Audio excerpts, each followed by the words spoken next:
Welcome back to Derry Public Radio. Reporting from the basement of the Derry Civic Center, this is CM Alexander with the news.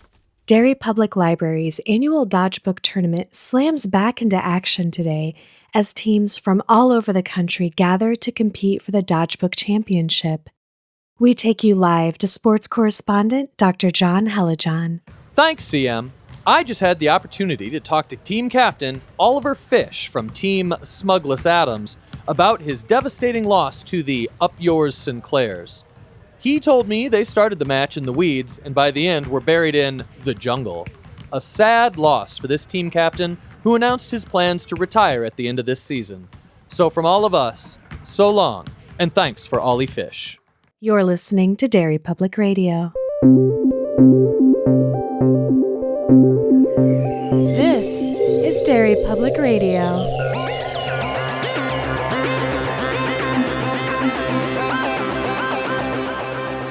Welcome back to Derry Public Radio, a bi-weekly Stephen King Book Club podcast. I am one of your hosts, CM Alexander, alongside Joshua Kahn. Hey, everybody. And Benjamin Graham. Hey, constant readers. And today we are back with one of our favorites and your favorites. It is March Madness, you guys. Woo! There we go. Woo. Yeah, I was waiting. I wasn't going to move on until I had my woos. I saw it in your eyes. From my woo boys.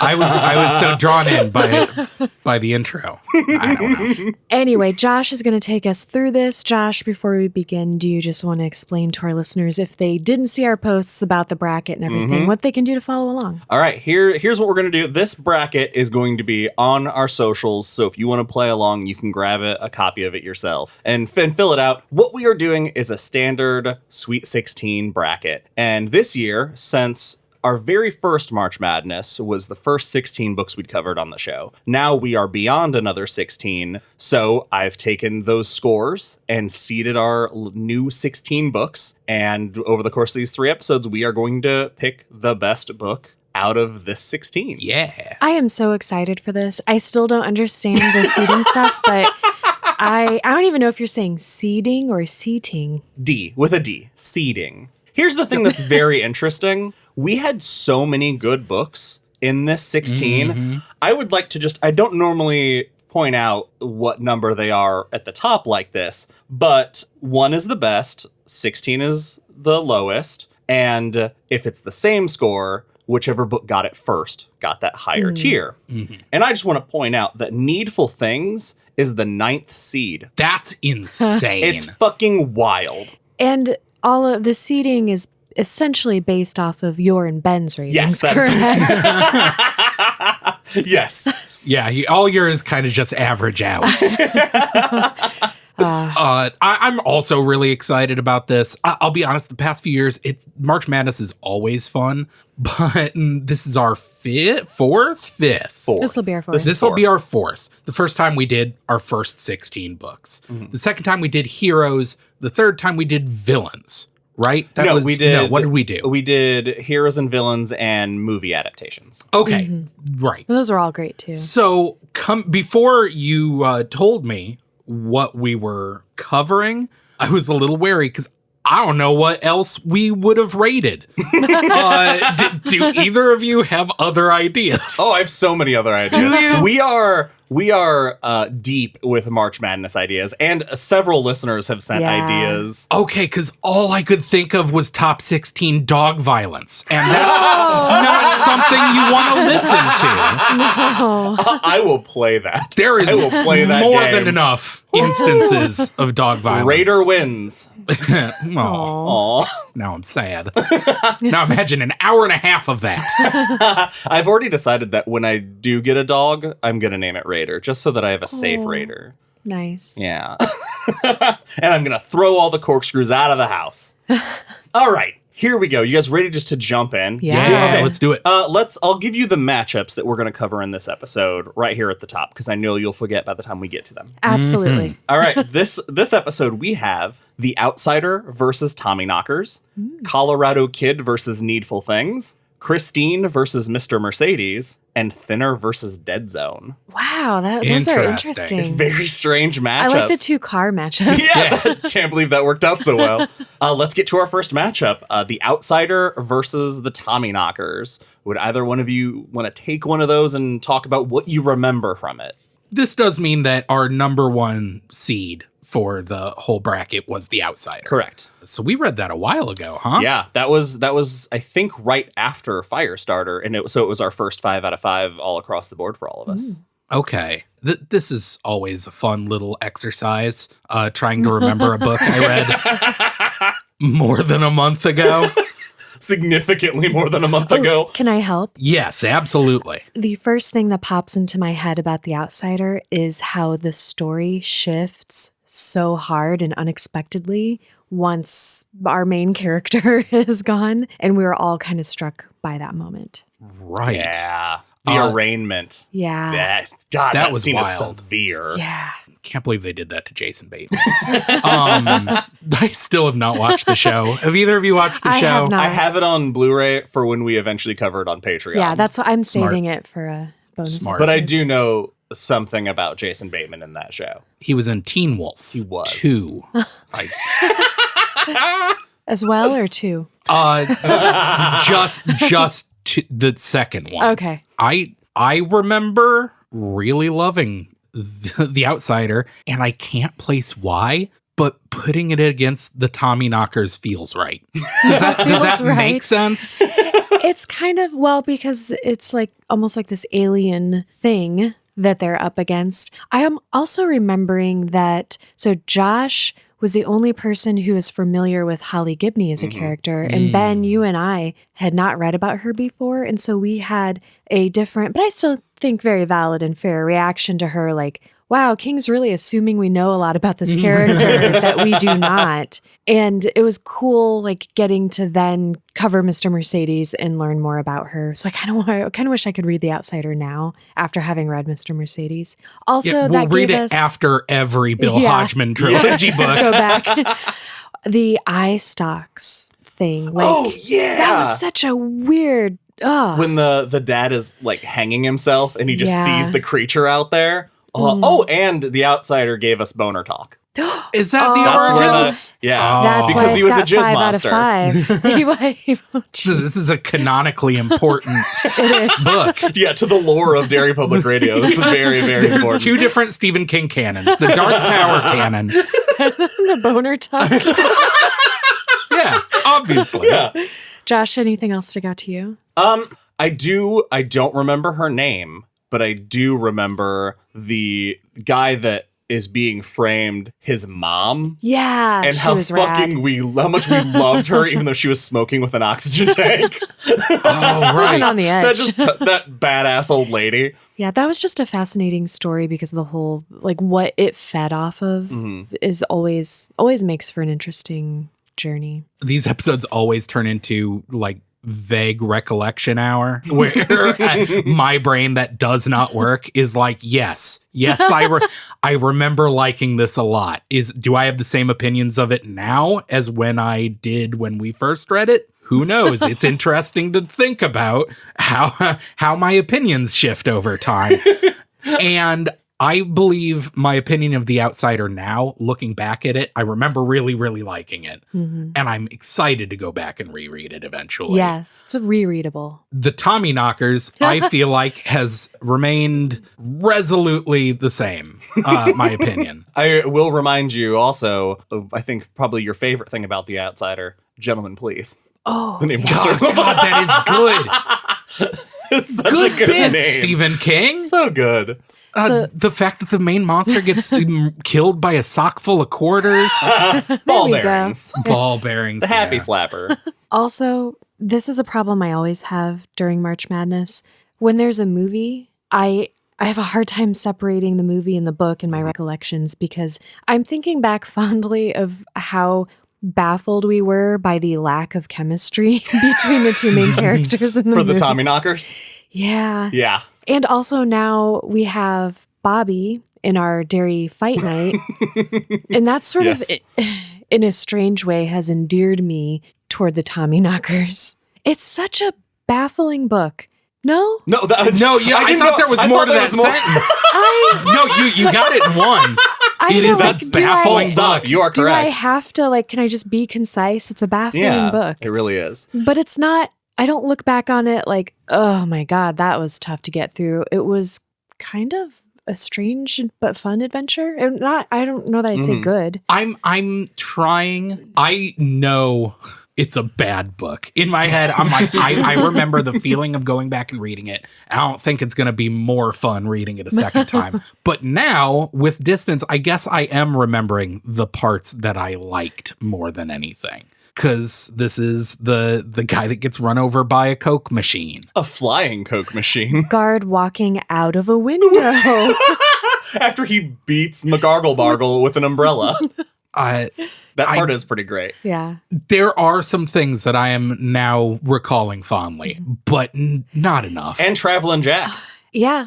He meets cameo by Travelin' Jack on by the the beach. Alhambra. Right. Yeah. This book also, we talk about this occasionally. I won't get all sappy, but I think each of us have been through something in our lives that a book we've covered has hit us at the right moment. Yeah. And I was dealing with some alcoholism in my family. And so this book hit me at just a really cool moment. And that's probably why I gave it 5 out of 5. That's the reason. And not because I always do.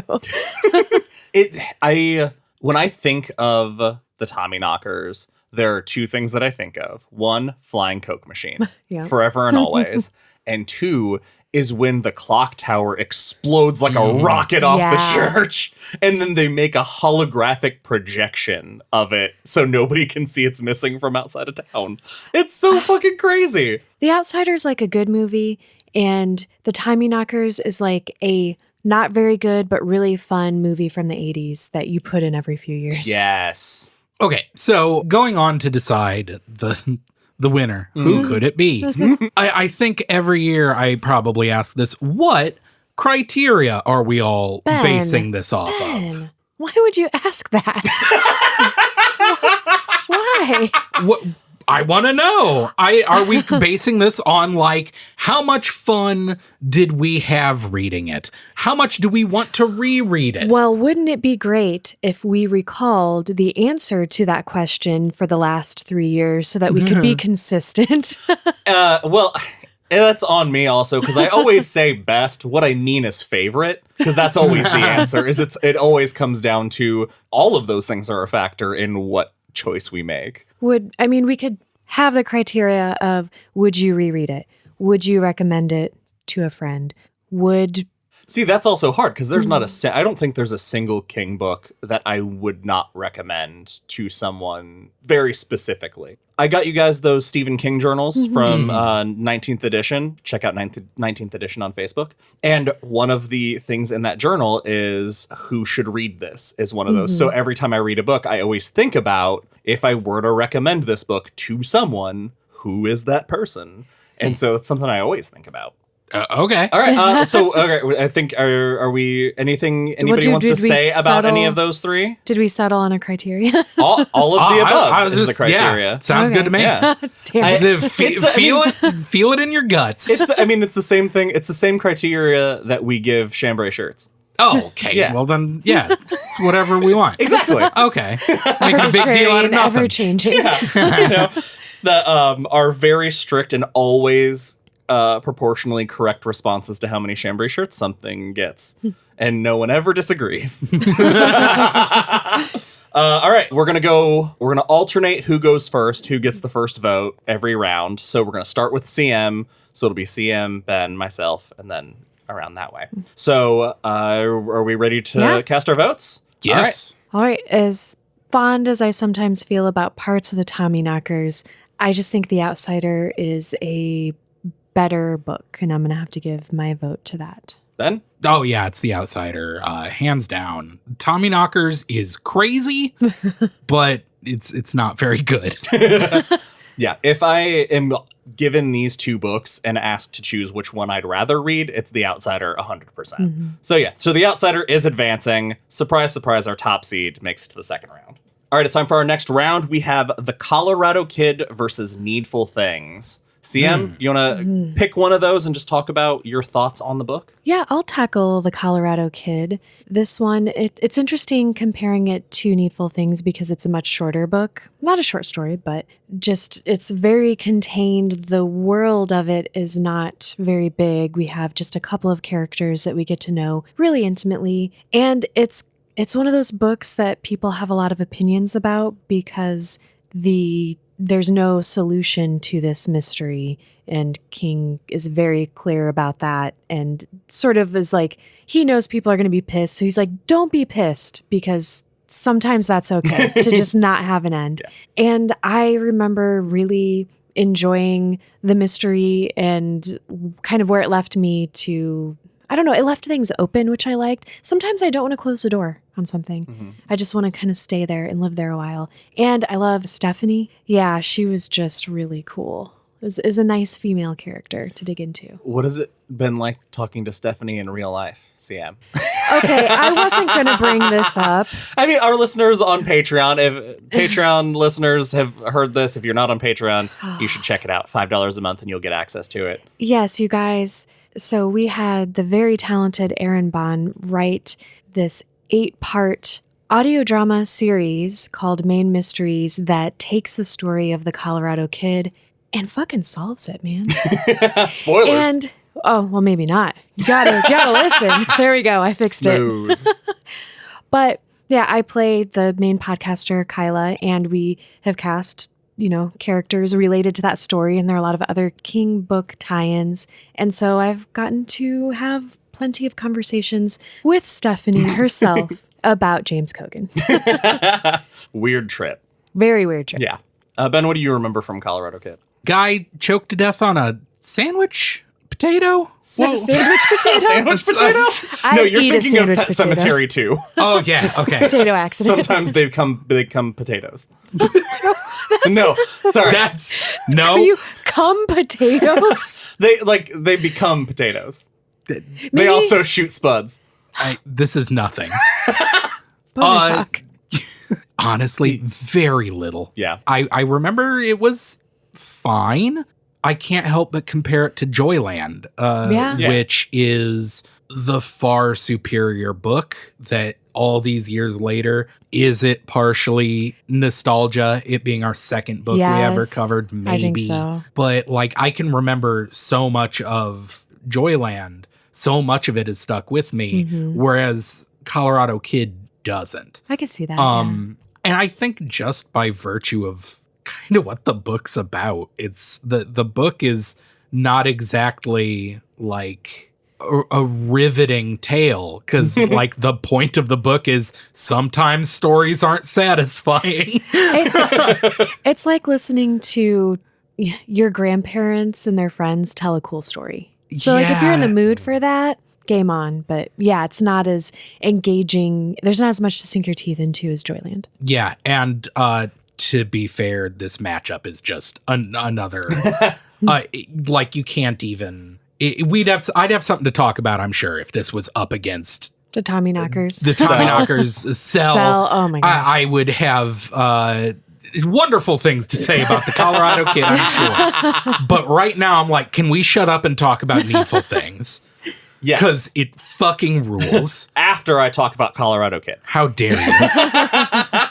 I just wanted to point out that what I remember most is all three of us falling into the trap, knowing that there was not going to be an answer. And I remember showing you guys my notes, and I'd taken all notes of every clue because I was like, I'm sure I'm going to see something. Yep. And it just, the fact that it drew me into that mystery so intensely. And at the end, when there was no answer, I didn't feel cheated. Because I was warned. Yeah. The book told me, and it's my fault for not listening. But it's definitely, this is a book that I feel like is a great travel book. Like if you are going to go on a plane or take a short trip, it's a good, just toss it in your carry-on and take a short trip to a beach, have a sandwich. Oh no. Have a potato sandwich.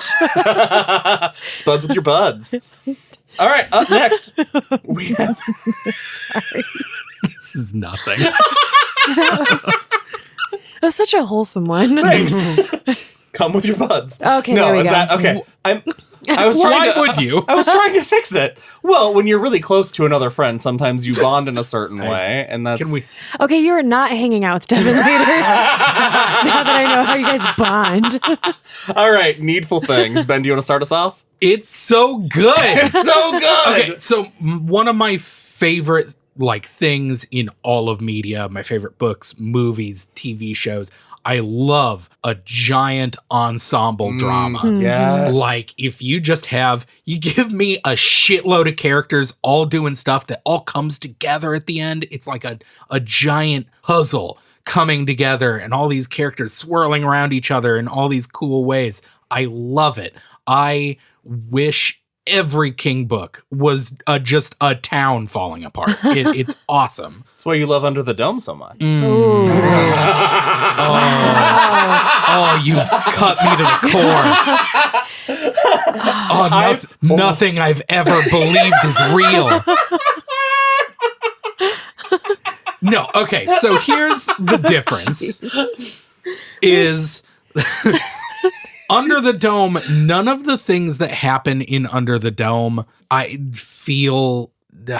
Spoilers, I don't know. We haven't even covered this book yet. Yeah, we haven't. Okay, I'll keep it to myself. It's my defense is Under the Dome is bad. Okay, good enough. Sure, yeah. Can't wait to defend that belief. I'm right there with you, though. I fucking love an ensemble piece. Absolutely. So much. And just the characters are all... Leland Gaunt is maybe the best king antagonist. It's a good book. It's a good fucking book. And Leland Gaunt being a terrific antagonist, and then you have Alan Pangborn, who is all over the place in this book. One of the things that I love is that final interaction is the first time they've even been face to face. And the whole book building towards that, and all those things that keep all the fires that Alan is putting out basically around the whole town, metaphorically, then kind of literally. I don't know. It's so busy, but in a way that feels controlled, which makes sense because it is the overarching of it is it being Leland's plan. So it's good that it feels that way. It kind of makes Alan Pangborn a better hero. Almost in the way it's set up, because it gives you that feeling of Gaunt is using so much of his power and influence just to keep away from this guy. It makes Alan seem like a huge threat, even though he's mostly just doing cop stuff. And lifting his ladies by the groin. We don't need to talk about King sex scenes. He's bad at them. Ooh, March Madness bracket. Let me write it down. Oh damn. No, Ben, King don't. sex scenes. / dog violence. Oh my god. My boner's so confused. Okay, can I say something about Needful Things, please? Yes, go ahead. sorry. No, I'm haunted by two things, which are paled in comparison to what Josh just said.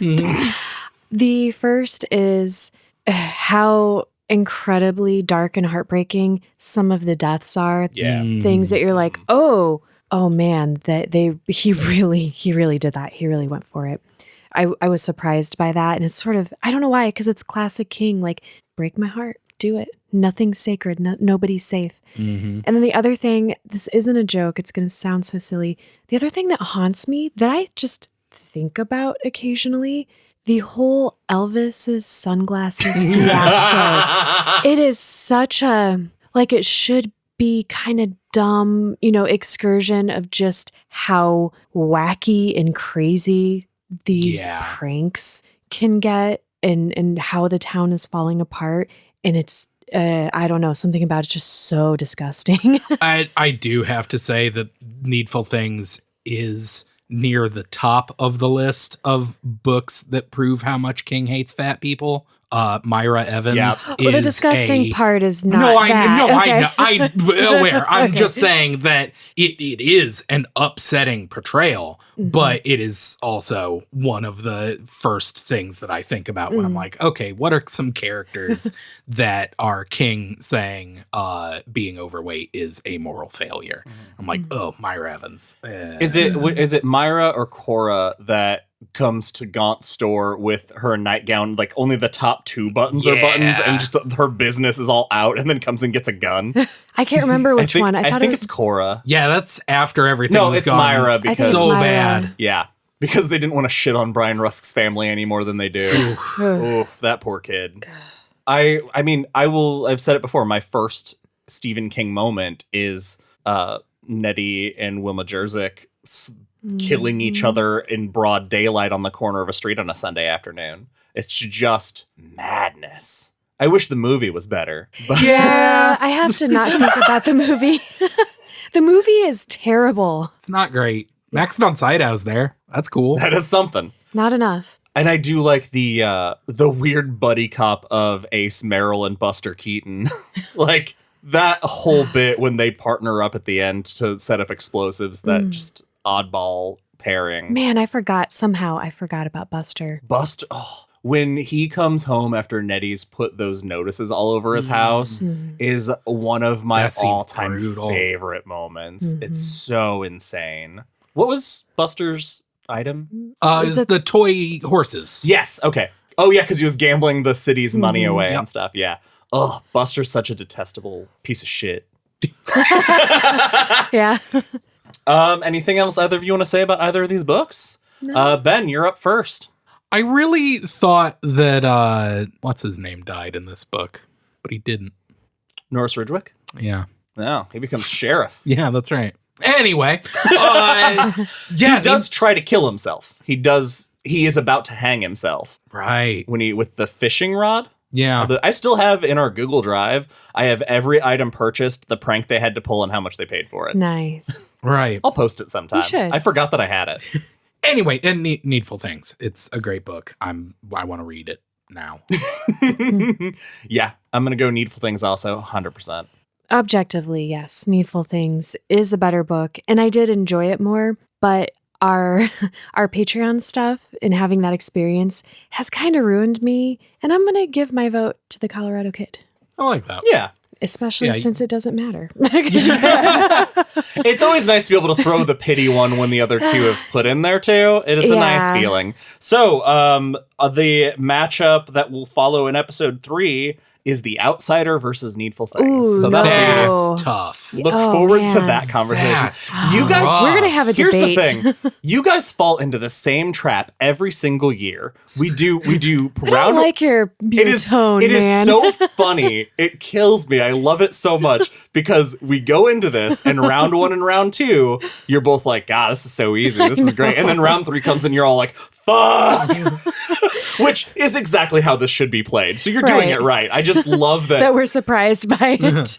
it's my favorite thing about doing not just this, but the goof episodes is we get so in the moment in the discussion we don't think any further. But I have the list. I see it the whole time. Oh, you always cheat. I cheat, yeah. All right, you ready for our next matchup? Yep. Ready. We have Christine versus Mr. Mercedes. I'm going to start this one off, and I'm going to go with Mr. Mercedes. First off, Bill Hodges. It's so great to watch him go from being a piece of shit to less of a piece of shit, but still have that hard edge and a soft heart. It's very, it's a perfect private detective kind of character. He's a complicated Yeah. person. He's a real person. And Brady Hartsfield is such a disgusting, reprehensible, vile, racist, incest, garbage human that you cannot help root for him getting his skull crushed in.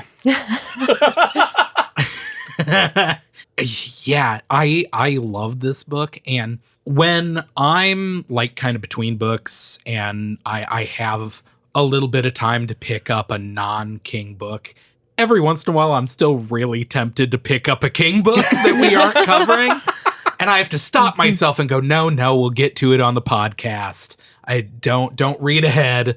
And the Bill Hodges books have been the hardest ones to put off because I loved this book so much. And I liked The Outsider so much that I want to finish this, especially knowing that this first book is not really supernatural in any way until the end.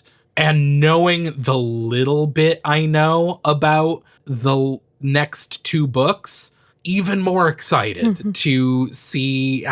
A part of me is like, why would they, like, I get it, it's King and he's gonna king. But like, I liked that this is it's a guy against a serial killer. I think that's so cool. But if King wants to get crazy with it, I can't wait. Oh boy, I cannot wait to cover the rest of these books. I can't really add much more to what you guys said. Just other than to reiterate, Josh, I loved your point about Bill Hodges being this complex character. That's so much.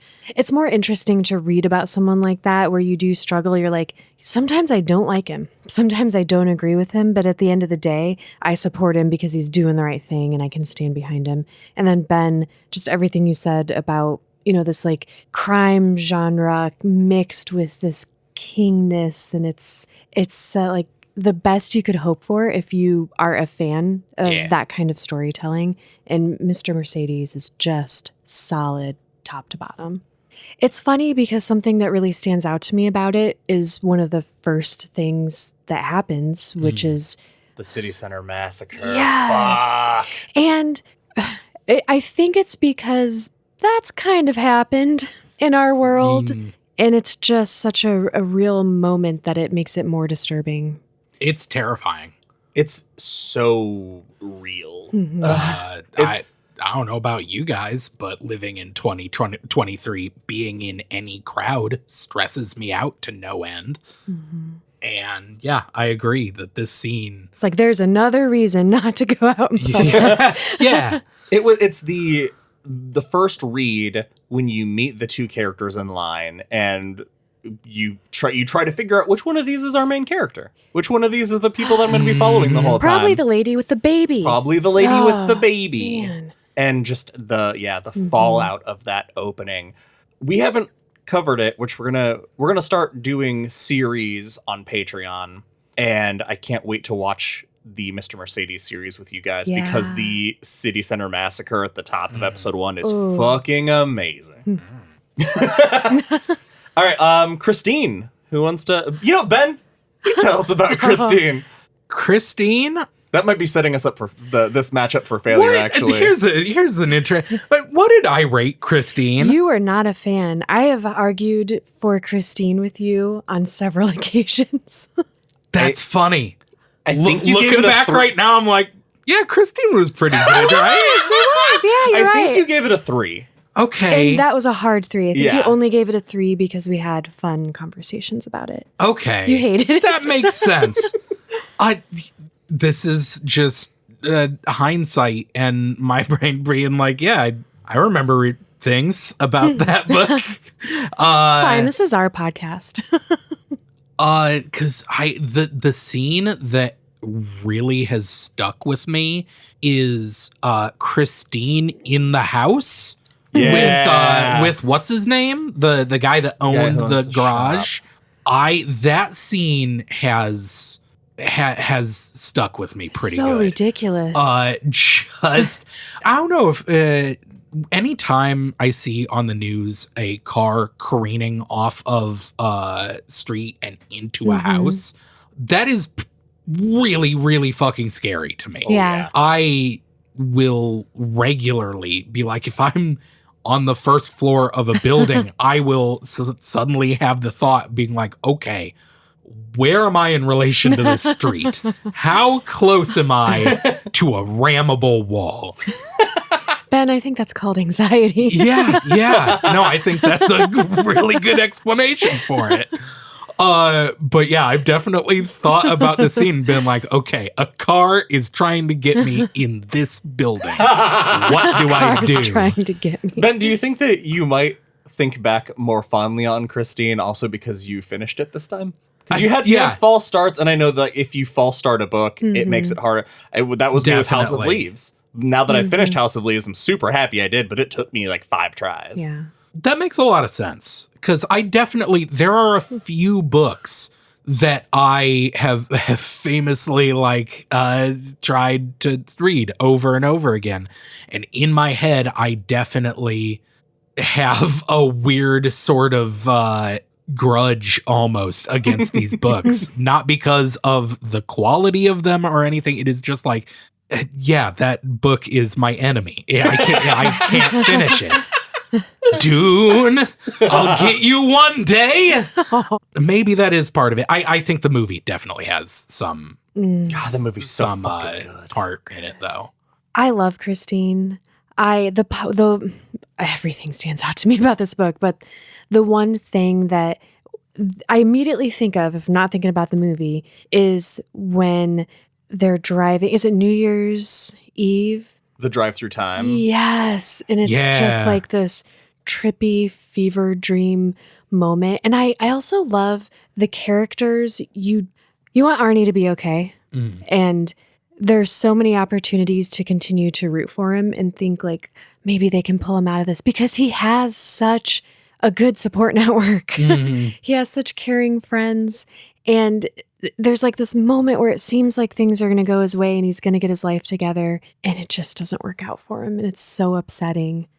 It's also upsetting that Arnie dies off camera in the book. Like that's a rough end for that character. If I remember right, when they kill the car, they get him and his mom get in a car accident. That's how the parallel how that happens. Yeah. Like he freaks out or something. I don't remember exactly how it happens. I just remember thinking, God, Really? that sucks. Yeah. Also, can I just picture this, you guys? This is the movie now. That moment where he snaps his fingers and Christine turns on her lights. And it's like the shot is beautiful. The music is perfect. And it's like two lovers seeing each other for the first time. That Show Me is so fucking good. Keith Gordon, he's amazing in that movie. I think about Buddy Repperton and the Christine driving Over into and over and that over. snowbank. Yeah. Yeah. And just how fucking horrifying that part. is. Yeah. Okay. When she's like chasing him up the hill, basically. I was thinking of just the first like bully that it gets, that it just like turns him into a smear, the basically. guy with his father's fuck books. Yeah, that's right. Yeah. The title of your spinoff podcast. That's right. Oh no. Oh my God. All right. I think, does anybody have anything else to say about either of these books before we go into this? No. All right. I just want to say I'm surprised at how close these are in my head. I'm concerned for the first time. Yes, one of our listeners is going to give me shit. Man, that's a hard power to give CM because you're the third vote. I'm gonna go Mr. Mercedes, the Bill Hodges trilogy, the City Center Massacre, everything to do with Brady Hartsfield. It's so readable. Like that's one of those books that I feel like I could sit down and just read in one sitting.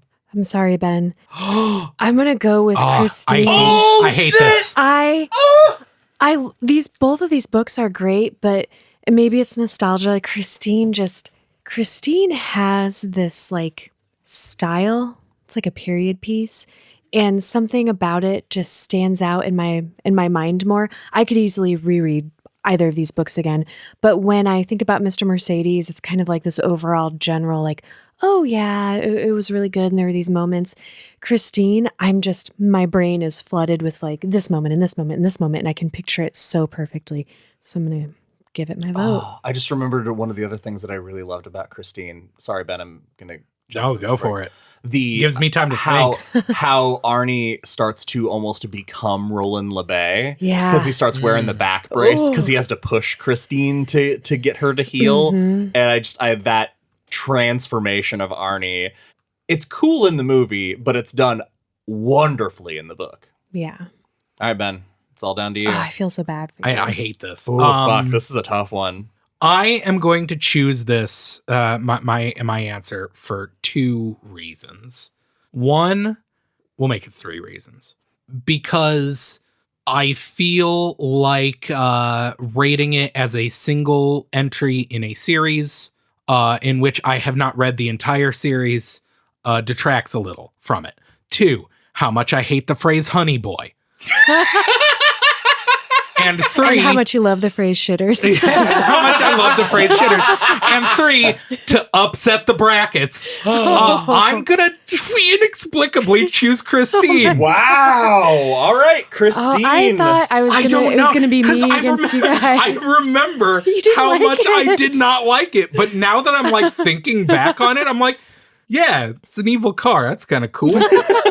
It's better than From a Buick 8 as far as evil It cars is go. absolutely better than From a Buick 8. And this is literally for anyone who's yelling at the podcast. It's so close. It could, they're both.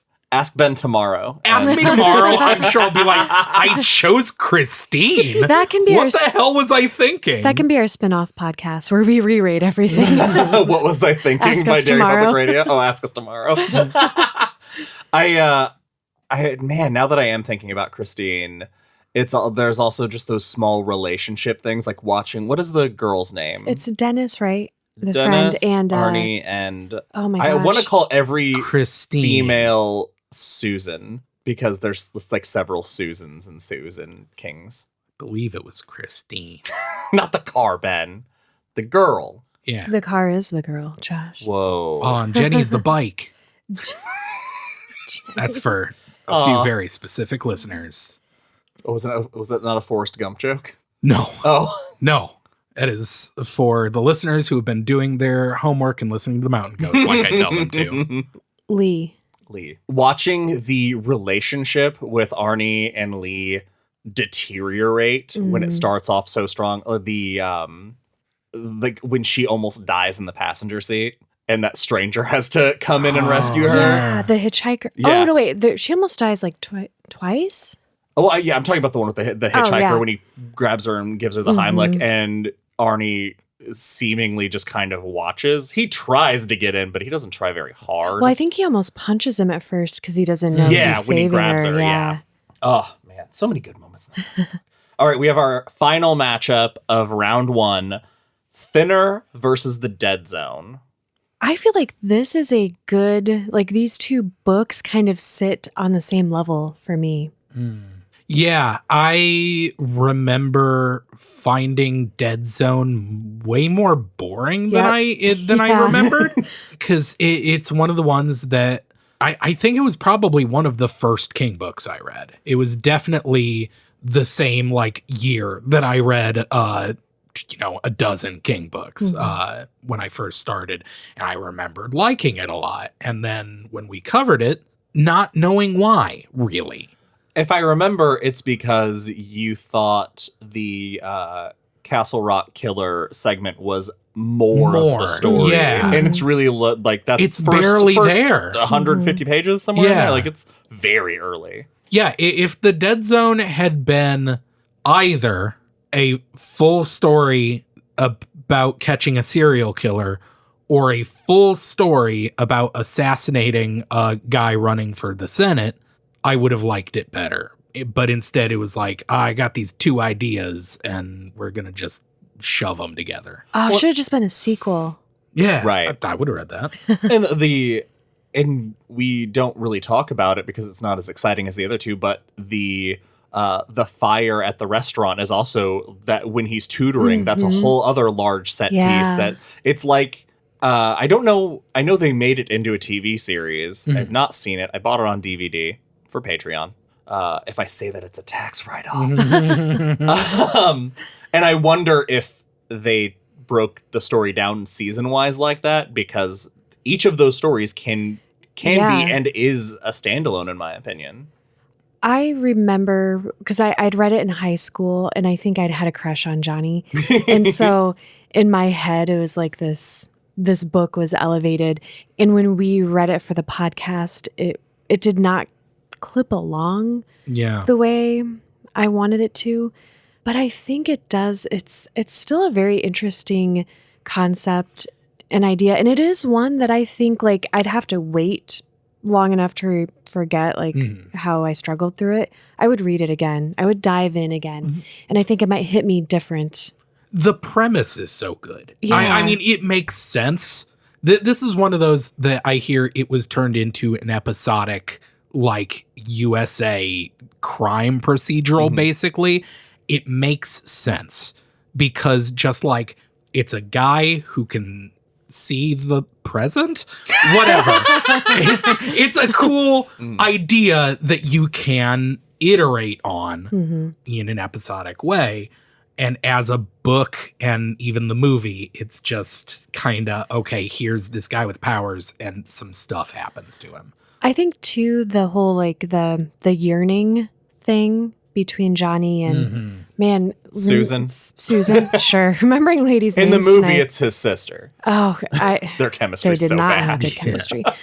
But in the book, that just when you first meet them, and he has like such this fun personality, and you could see like, oh, these two found each other and they're going to make it. And then that is ripped away. And when they finally come back together again, you know that they both care for each other just as much as they always have, but her life has moved on. That idea is just like such a tragically romantic one. I think I like that too. I did struggle through Dead Zone, but I do like, we talked about it in Revival, I like a story that takes you like almost the whole course of someone's life from birth to death, basically. And I liked that component of the Dead Zone, and it's that fine line of how much mundane stuff do I want to build my connection to the character to make it feel like an epic. I guess, like to get me invested. So I feel like I know every degree of Johnny Smith, because I feel like in a book that long, that's kind of the goal, is you should feel that with the character. Should be with him day in, day out. Yeah. Like you should know that. And I feel like Johnny changed so much between each of these set pieces. And we catch back up with him after he's resettled every time. And I wonder if maybe getting to see more of that settling struggle may have helped. I'm not sure. It would have made the book longer. How about Thinner? I'm sorry, one more thing about the Dead Zone, and this is just a stray thought, is how much I think Christopher Walken was wasted on the movie. I was just thinking, my brain offered this. What Stephen King character would you rather see Christopher Walken playing? And literally the answer is every single one of them. I can't think of a Stephen King character that I would not want to see Christopher Walken play. Honest to God. He'd make a very interesting Roland. I would watch the shit out of that. Are you kidding me? If this was it's like Christopher Walken. The 80s Christopher Walken as Roland, that would be an insane movie. I want Hairspray Christopher Walken. That's my Christopher Walken. All singing, all dancing, The Dark Tower. Dark Tower the musical. No. Starring Christopher Walken. I need to see this. And it sounds terrible. And John Travolta cross-dressed in a fat suit. As Randall Flagg. Inexplicable. Oh my God. That character from Hairspray as Randall Flagg is the best thing in the world. This is the Dark Tower, directed by John Waters. I need it. Zac Efron as Eddie Dean. Okay. Anyway. Let's talk about Thinner. I'll never look at Pie the same way. I'll never look at Pie the same way thanks to you. Not. Was it this? Yeah, don't do it again. Be lucky you guys are listening to this and not Great sitting here radio, with Josh. guys. If you want to know the gesture I made, go back and listen to Thinner Part 3. I feel like I remember arguing for this book because what we had a hard time with was that the main character was not he fucking sucks. He's shitty. And once in my head, I like remembered that it is a Bachman book and Stephen King was not creating characters that we liked and could relate to, I was able to enjoy it a lot better. And I feel like we had fun reading it. It was easier to read than The Dead Zone. We had a lot of fun with the movie because the movie actually made people likable. Yes, the movie was the Stephen King version of Yes. Bachman's Thinner. There was a lot of racism in Thinner. Yeah. The whole thing with the Romani and how we had the gypsy / Romani conversation and how that kind of impacts the lens that the initial tragedy puts everybody on that side of I'm a rich white racist and everybody gets punished thus, and you're like, yeah, we should be rooting for the family and not these guys.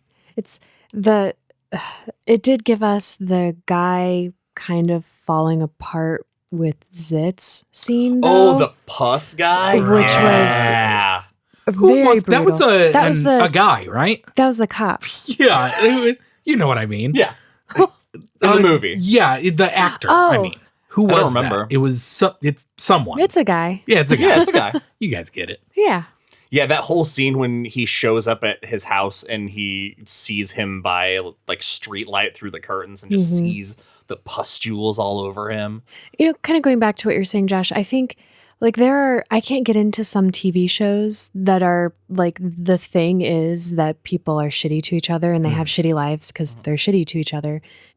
I don't enjoy that as much. And I think if you do like that kind of media, you'd probably be able to get into Thinner easier. Man, Thinner gave us Janelli.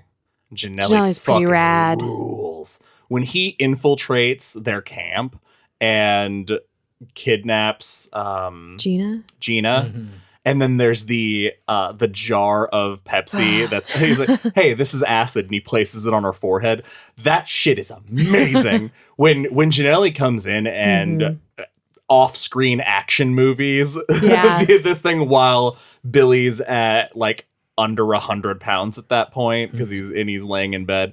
That whole piece is so amazing. It's like my favorite part of the book. Remember, we wanted more. We wanted it to be his book. Oh yeah, I would have taken a Janelli spinoff.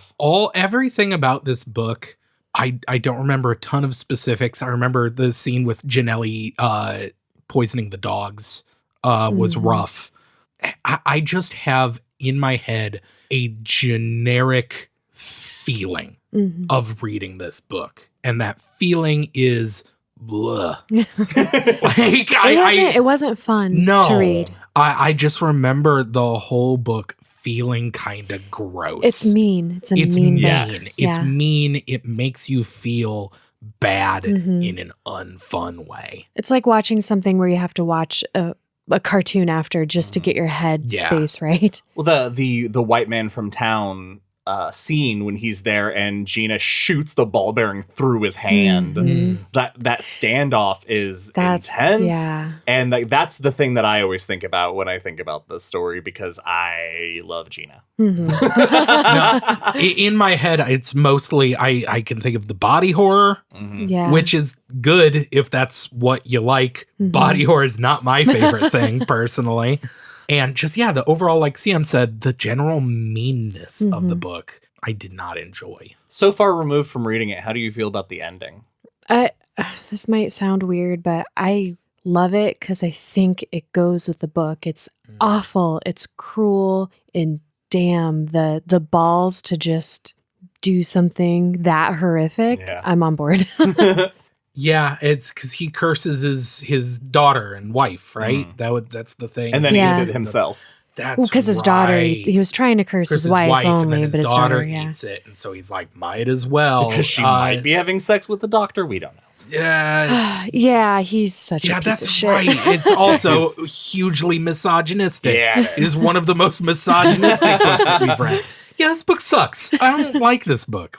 It's effective in what it's trying to do. I guess. All right, CM, you have the first vote. Oh, it's going to the Dead Zone. Yeah, it's not really a merit of the Dead Zone as much as it is It's definitely not thin. Oh, it's definitely thinner. Yeah? If I had the choice between these two books, I will always pick thinner over. Dead Zone is such a... when I think about it, I think boring. When I get that. think thinner, I think intense. And I think that's the deciding factor for me. That is a good choice. So we have That makes the sense. Dead Zone moving on, and that's it for round one. Yeah. So before we take off, let's cover the 2 matchups we've made for round 3.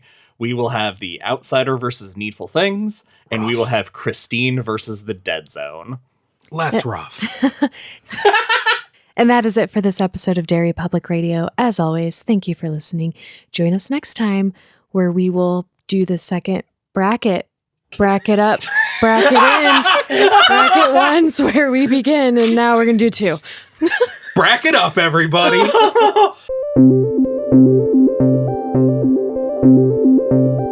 Hey everyone, CM Alexander here. Thank you for listening to March Madness Part 1. We hope you enjoyed it. Don't forget to share your brackets with us. We would love to see how things are coming out for you guys. As always, follow us on Facebook and Instagram at Derry Public Radio and Twitter at Derry Public. You can also send us an email at derrypublicradio@gmail.com. Check out our Patreon page for bonus episodes and early releases, and our Etsy store for Derry Public Radio and Stephen King merchandise. That's all for now, listeners. Goodbye.